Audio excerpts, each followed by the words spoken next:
Alfabetización multimodal en la educación formal.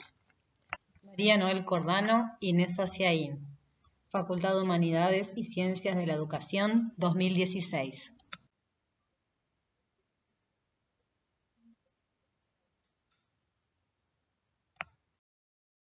En el siglo XX, las formas de producción y reproducción de significado han pasado del entorno de la fotografía al acelerado ritmo de cambio de las tecnologías digitales.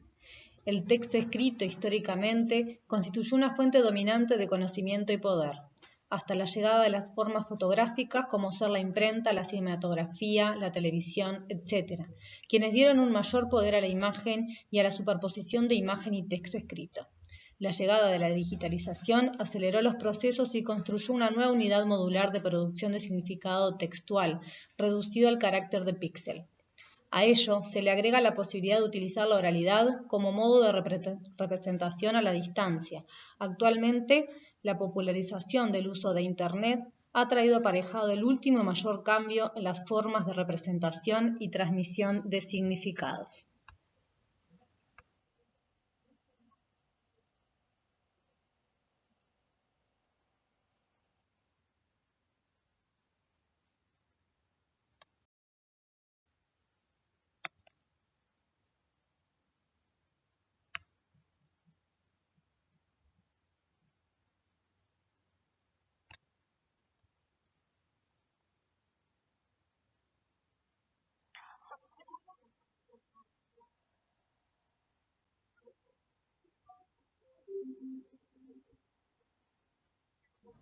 So what happens when we put modes together? Well, behind it all is, of course, the notion of communication. I want to communicate something to you. I have a meaning which I want you to get in some way. I have the sense that one mode alone won't do it. So I put modes together because I have a sense that this mode will allow me to do this kind of thing best, and this mode will allow me to do this other thing best. So for instance, on this website that we have here, I can click on a particular thing, and what I have is something which is in time. There's a mode of moving image or little video, which is moving image and its speech together. These things are in time. But at the same time, I have things which are not in time, bits of writing. So I have things which are not in time and things which are temporally instantiated. I have an image, a still image, which is spatial. So because I want to say things which are about things which are in time, they move, things which are not in time, they're stationary, things which are spatially kind of displayed like images, I want to put all these together because of the meaning that I want to make. So I have a sense of what these things do, I have a sense of what I want to mean, and so I have a kind of an interest to make a composition in which certain kinds of things come together in a particular way that best exemplifies or communicates what I want to mean. Okay. So these modes are kind of arranged according to the interest I have as the person communicates, but also my sense of who you are and what might be most interesting, most readily memorable, but most pleasurable, most informative for you. So these things are sort of set in a communicational frame. So you seem to suggest that different modes can do different kinds of things. Yes, and I suggested in part that it's me who makes the decision about which mode to use. There is also, of course, around me a sort of conventional notion. So, for instance, if I'm kind of communicating something very formally, then writing might seem to be, because my society tells me, the best means for doing that. It seems that we have in our society not just these modes available to use, but also conventions that indicate to us, not as strict rules, nobody's going to get shot, but as rules, conventions, to use them in particular ways. And so we might say that writing over many hundreds of years in literate societies has become specialized to be the carrier of certain kinds of information. There's a functional specialization of writing. And also, of course, then what happens is that writing in that past, which is now changing very rapidly, carried most of the informational load. So we can ask, in particular on this website, which mode is carrying most informational load. So if we look at this BBC News website, Yeah. we can talk about which of the different modes has the most functional specialization or functional load. We can say which mode has been specialized for what kinds of purposes. Okay. Yeah, so the writing next to the image seems to be specialized to kind of make certain kinds of things in the image seem more salient, or to give a context, a frame for what this image actually is. That seems to be what writing is doing here. That's its specialization. Now the question is, which of them carries more informational load? And I would find that actually quite difficult to answer, because writing kind of frames, it provides an environment, it provides a kind of a background to the image, but the image seems most potent. And then they're also organized in a kind of a left-right relationship. Yeah? The image is on the left and the writing is on the right. So I'm asking myself, does that matter? And would it matter if the writing was on the left and the image on the right? Now, these are the kinds of questions we now have to begin to think about, because we're making a composition in which everything that is there ought to be where it should be, in terms of the meanings I want to make. La multimodalidad, tal como nos decía Günter Kress en el video, refiere a la posibilidad de combinar distintos modos para transmitir significados. Es la posibilidad de combinar los modos de la forma para transmitirlos mejor, es decir, un modo puede llegar a transmitir un aspecto específico de un significado de mejor manera que otro. Si nosotros podemos ensamblar los distintos modos para transmitir significados, tendremos un mensaje más completo. Kress nos da el ejemplo de lo que se produce en una página web, que tal vez sería el ejemplo más clásico de un texto multimodal, donde se combina imagen estática e imagen en movimiento, texto alfabético y texto auditivo. Esta selección que se hace en función de la audiencia y del sentido de aquello que queremos transmitir. Pero hay que tener en cuenta que los textos multimodales también están cultural históricamente influenciados, es decir, que hay cargas ideológicas que operan en la selección de contenidos y en la forma de presentar los mismos.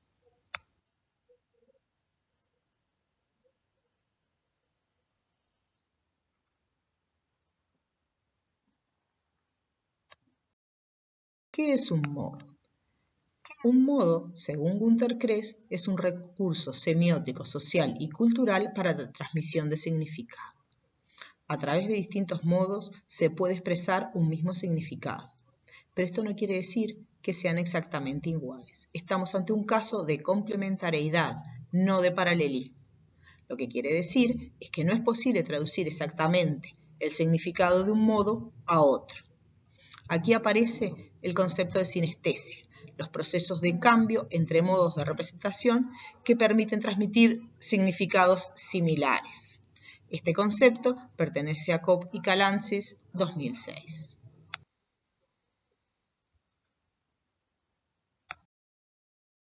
Algunos propósitos de la alfabetización multimodal pueden ser ver el salón de clases como un espacio multimodal por su disposición y recursos, además de los discursos comunicativos en torno al conocimiento. Transformar la enseñanza tradicional a las prácticas multimodal, transformando la alfabetización tradicional a la alfabetización multimodal. La adquisición de habilidades para comprender, interpretar y contextualizar la información de textos icónicos, sonidos, etc. E indagar el impacto de nuevas tecnologías en el aula.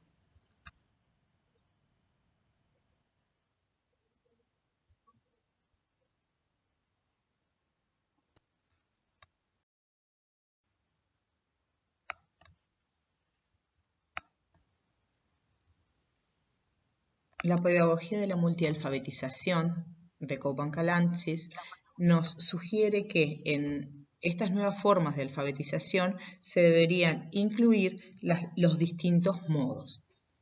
Tradicionalmente, la enseñanza de la alfabetización se limitaba a las formas del lenguaje escrito. Un primer avance en este sentido fue la separación que hace Kress de separar entre lengua escrita y lengua oral, para luego ir incorporando otros niveles como sea la representación táctil, la representación visual o el audio. ¿A qué nos referimos cuando hablamos de lengua escrita? Lengua escrita se refiere tanto a la escritura, o sea, representación para el otro, como a la lectura, que es la representación del significado para uno mismo. Esto también lo tenemos a nivel de lengua oral. Cuando se habla en vivo, que es la representación del significado para el otro, o la escucha, cuando hacemos la representación del significado para uno mismo. Tenemos la representación visual también, en que puede haber una imagen fija o en movimiento, pero también podemos hablar de imágenes en 3D como la escultura o las artesanías, y también la percepción de estas imágenes. Tenemos la representación del audio, la música, por ejemplo, y la escucha de estas representaciones culturales también. Tenemos la representación táctil, que incluye tacto, olor y sabor. La representación gestual, que incluye movimientos de la mano y brazos, las expresiones de la cara, movimientos de los ojos. Las representaciones para uno mismo pueden adquirir formas de impresiones y sensaciones. Y la representación espacial, que incluye cuestiones de proximidad, espaciado, distancia interpersonal, trazado y territorialidad.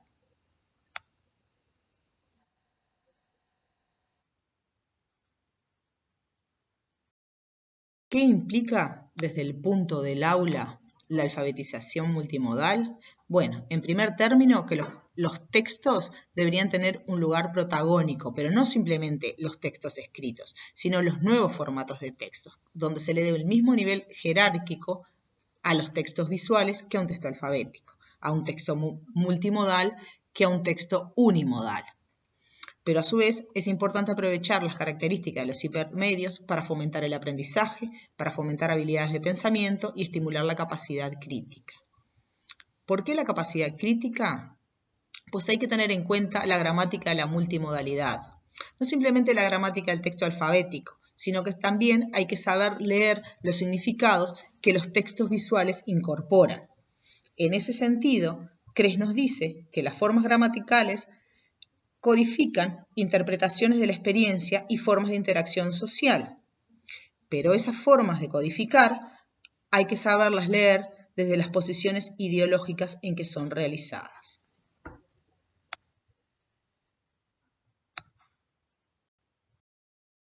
¿Qué sentido tiene la incorporación de tecnologías en el aula? Muchas veces caemos en el facilismo de pensar que la incorporación de la tecnología en el aula es simplemente tener una pizarra interactiva.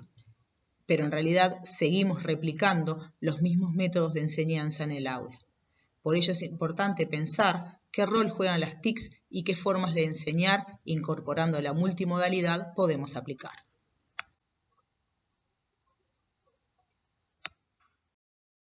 La revolución de las TIC en el aula representa que tenemos nuevas formas de presentar la información.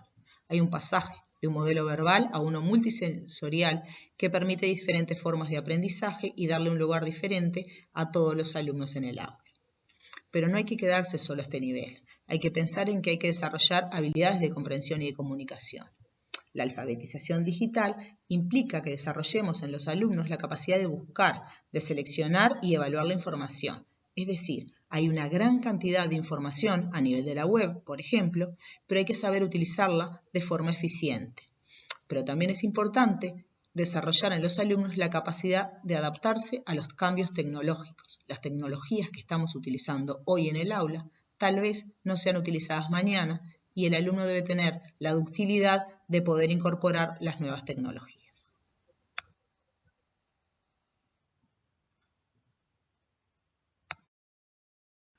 La multimodalidad ha estado presente en los diversos espacios de la cotidianidad.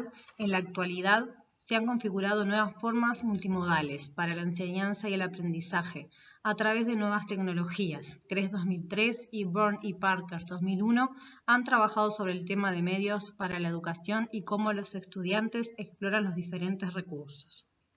El gran desafío es entonces utilizar estas nuevas tecnologías no para reproducir formatos tradicionales de alfabetización, sino para fomentar la capacidad de comprensión crítica y utilización de los distintos modos de comunicación.